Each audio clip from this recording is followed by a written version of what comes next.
Okay, let's get into it.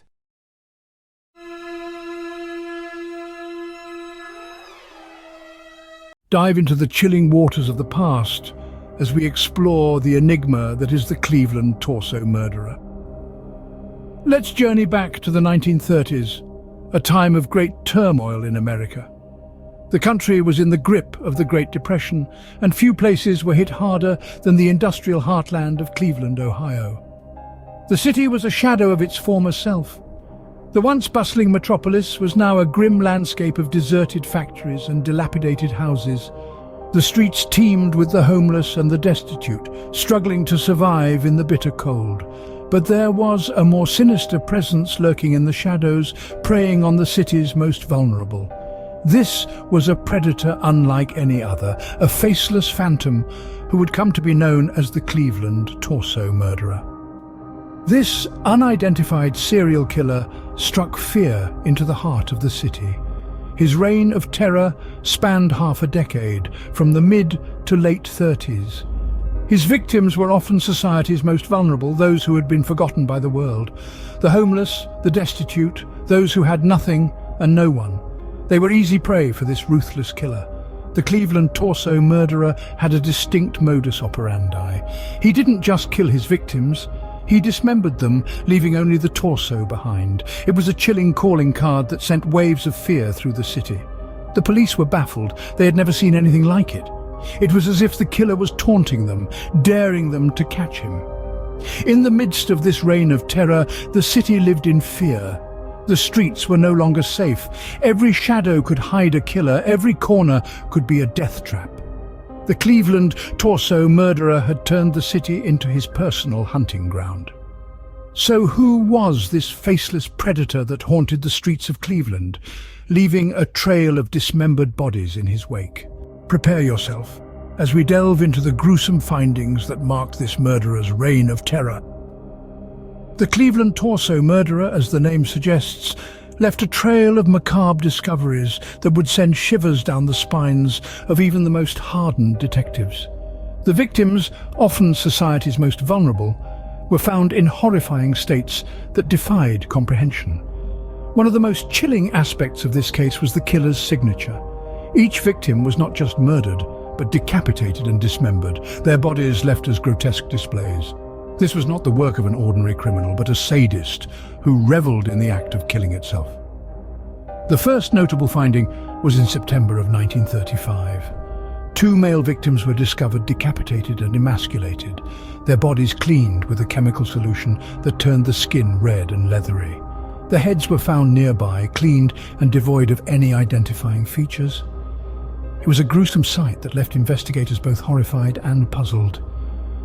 In June of the following year, another horrific discovery was made. This time it was a woman, her body dismembered and scattered in the vicinity of Kingsbury Run. Once again, the victim was decapitated, and the body cleaned with the same chemical solution. But the challenges didn't end with the grisly state of the victims.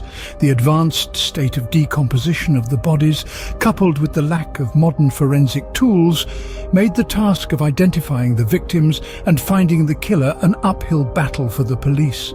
Fingerprints were often unusable, dental records were scarce, and DNA testing was a concept far from reality. And so, the police were left with a daunting task.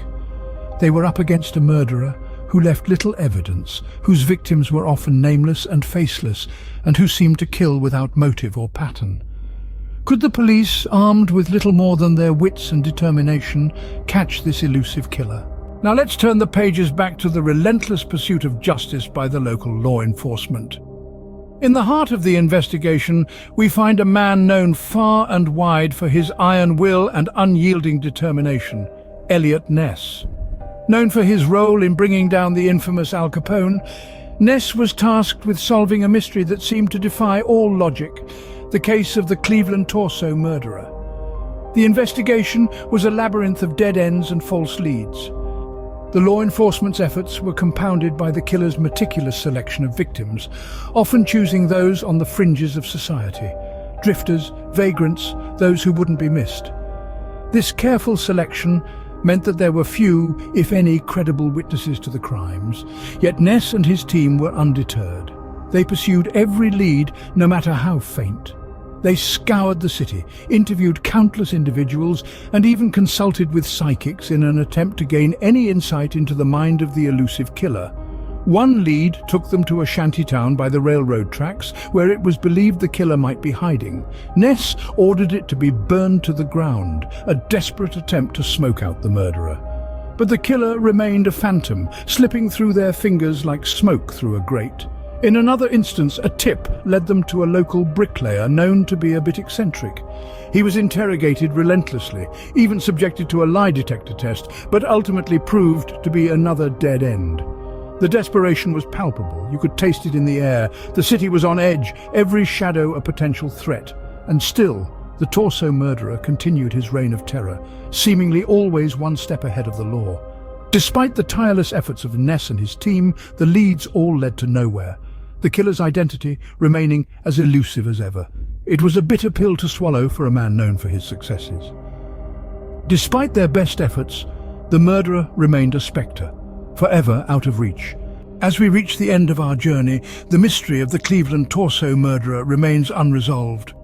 A dark enigma, a spectre that lingers in the shadows of history, this unidentified killer continues to baffle us. Theories abound, each more chilling than the last. Some suggest the murderer was a doctor or a butcher, someone with an intimate knowledge of the human body, while others propose a transient, a ghost who drifted in and out of the city, leaving behind a trail of blood and fear.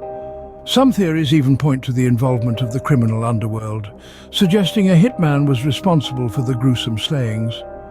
Despite the abundance of theories, the lack of closure for the victims' families and the city of Cleveland is a wound that never truly heals.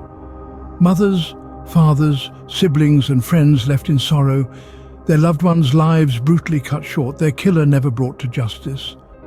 A city left in the grip of fear, its people forever looking over their shoulders, wondering if they might be next. The impact of the case on the city was profound. It shook the community to its core, exposing the vulnerability of even the most seemingly secure societies. The torso murderer's reign of terror left an indelible mark on the collective psyche of Cleveland, serving as a chilling reminder of the darkness that can lurk beneath the surface of any city. This case's legacy in the annals of American crime history is undeniable. It serves as a stark reminder of our eternal quest for justice, of our ceaseless battle against the dark underbelly of society. The Cleveland torso murderer, a case study in the face of human brutality and the resilience of a community in the face of fear. The Cleveland torso murderer, a phantom in the shadows of the past, continues to captivate and confound us to this day. A tale of horror, of mystery, of a city and its people forever changed by the actions of an unknown killer. Thank you for watching. We hope that we have expanded your knowledge somewhat. It would be awesome if you would take the time to comment, like, and subscribe. Ring the bell so that we can notify you of our new videos. Have a great day. See you later.